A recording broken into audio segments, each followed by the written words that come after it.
So, good morning everyone. Yung pusa ko nakatulog na sa misa sa kahihintay ng pagkain niya. Meron siya dito pagkain pero busog na kasi ganinang umaga alas 5 pa lang humingi na siya ng pagkain. Gusto niya yung kanin. Hindi namin siya pakainin ng kanin kasi walang isda na yung paksiw, inanunan, wala man. Pero ang gusto niya kasi yung paksiw, hindi pwede sa kanya yung sardinas kasi magsukayan siya. To yung sardinas na ulam nila kagabi, may natira man. So, ininit ko para ulamin na naman nila ngayon. Oh, yan, oh. Budget ako ngayon, guys, kasi nagmahal na yung bilihin natin ngayon. So, budget talaga ako. Yung isang lata na ulam nila, noon, yung mura pa, 2 lata. Ano lang yun, isang bisis lang nila iulam. Pero ngayon, yung isang lata, i-budget ko talaga, guys, 2 bisis na. Minsan, maubusan talaga pag ano, pero buti na lang may natira kasi kagabi may miswama na yung bihon. O, inulam nila kaya may natira na. Parang 3 yata yun. Ininit ko kay para yun na naman ang iulam nila ngayon. So, lagyan natin ng asin at saka lagyan ko pa ng tubig para may sabaw pa.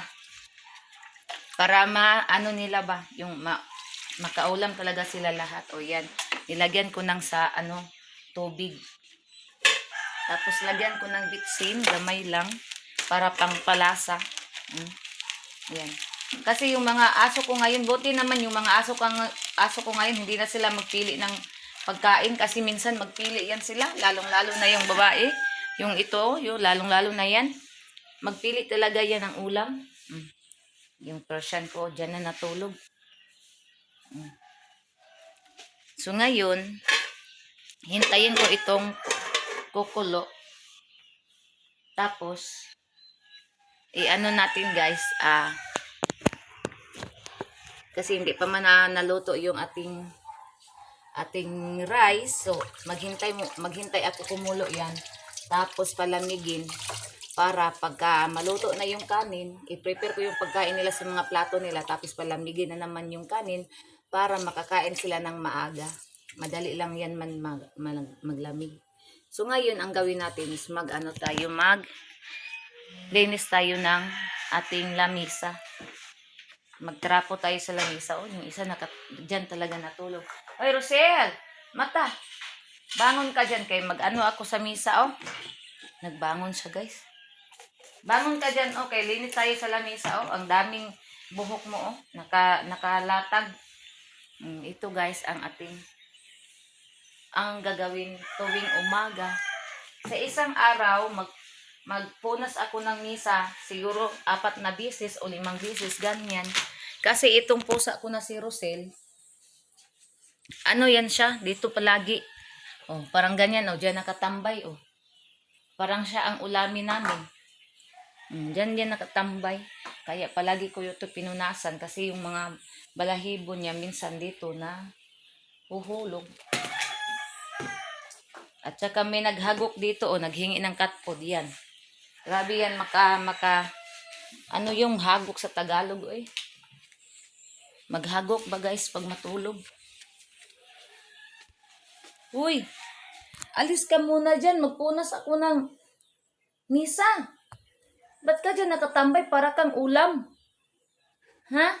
Uy, buti, nagtingin sa kamera. Minsan, istrikta ito, hindi yan magtingin sa kamera. Istrikta yan. Buti ngayon nakatingin. Alis ka muna dyan. Magpunas ako ng lamisa. Alis. Hindi masyado maano yung mukha niya. Alis ka dyan, alis. Alis, sabi. Buti, nakaintindi. Alis dyan. Mag-upo lang pala. Halika dito. Dyan, ano na talaga siya, oh. Nasa gitna na talaga siya nakaupo. Umalis ka dyan, para kang ulam. Hindi ka naman maulam. Umalis ka dyan.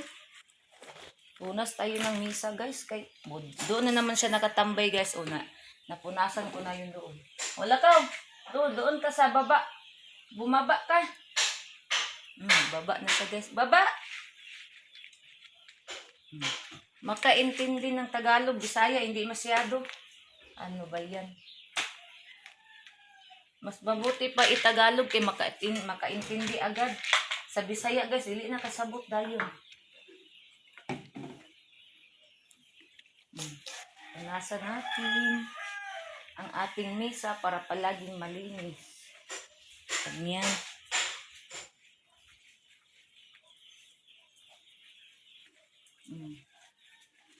Ganyan guys ang ating gagawin. Sa tuwing umaga, araw-araw yan. Pagising ko sa umaga, ang inuuna ko, yung pagsasaing talaga. Ay, sorry, day. Yung pagsasaing talaga, yan talaga ang inuuna kong gawin. Pagkatapos, bago ko magpunas ng ating gas rings, magpunas ng ano. Minsan, ang inuuna ko, yung sahig namin. Kasi pagkalabas ng ating mga aso galing sa kwarto namin, hindi kasi yan sila mag-ihi sa kwarto namin. Maghintay yan sila makalabas. Yung si Dagol, hindi man yan pwede maglabas doon sa labas talaga. Kaya nandoon si Dodong, mag-awa yan sila. So, si Dagol dito lang talaga yan sa loob mag-ihi. Kaya, di ano ko yan.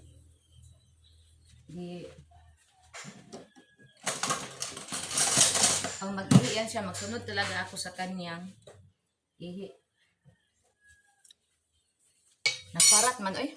Para mapunasan. Butangan sana ako gaming kuan, naparat raman. Naparat ang sabaw. Day, yung ulam day, oh. Kana, okay na. Kanina, parata to, eh. Nadagan rin akong asin. Nadamihan ko ng asin lagay. Nadamihan ko paglagay yung asin na kayo, ang ano, ang, sana ay maalat, ang alat. Grabe ka alat. Tapos na tayo dito guys, mamaya kuha tayo ng tangkong guys para maano natin guys. Ay, bakit kaya wala na naman tubig? Baka mamaya magbalik itong tubig. Hintayin ko ito magkulo tapos labas tayo, maglinis ako doon, magkuha ng kanilang mga pupo. Tapos iwan ko kung makadilig ako ng halaman ngayon, wala naman tubig. Siguro mamaya paggabi. Kaya lang paggabi ako magdilig, ako mamaya magsumba. Ay, para ngayon na lang siguro ako magdilig, mag-jacket lang ako kasi mainit na. Pero okay pa man ang init ngayon, hindi pa man masyado masakit yung init kasi maaga pa man. Yung asawa ko tulog pa.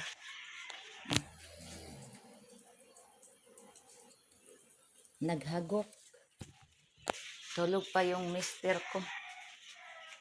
Kuha sana ako ng jacket. Ang problema, saan ako magkuha ng jacket? Pasok tayo dito guys. Isarado ko kay yung ko pala, niluto ko, mamaya na lang. Unahin ko muna ito. Bakit ka sunod ng sunod, Inday? Hindi na yan po, Inday, kay na naman ang ulamin? Ay, lang ang ulam namin ngayon, tinapa lang. May tinapa man kami dyan, yan lang. Yan lang ang ulamin namin. Tinapa. Yun hey.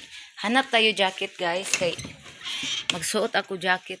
Magdilig ako ng tadim kasi mainit na. So, suot tayo ng jacket. Daming mga mga sako. Kasi itong kwarto namin guys, hindi na namin ito ginagamit. Parang ginawa na namin itong dito na kami magbihis ng damit. Pag may bisita kami, doon lang sila matulog sa labas. Asan akong jacket dire? Or mag-t-shirt na lang siguro ko. Mag-t-shirt na lang ko guys. Hoy! Dagan da yung kulungo oh. Nakaw dito. Dagan da yung kaha. Nakaw dito. Mangita na lang tag t-shirt diri guys nga atong suoton. Kay para mag-t-shirt na lang tamo gawas guys kay ang init guys, grabe ka sakit sa init. As in. Nag-init na naman ang ating mabungkag na po niya akong sanina.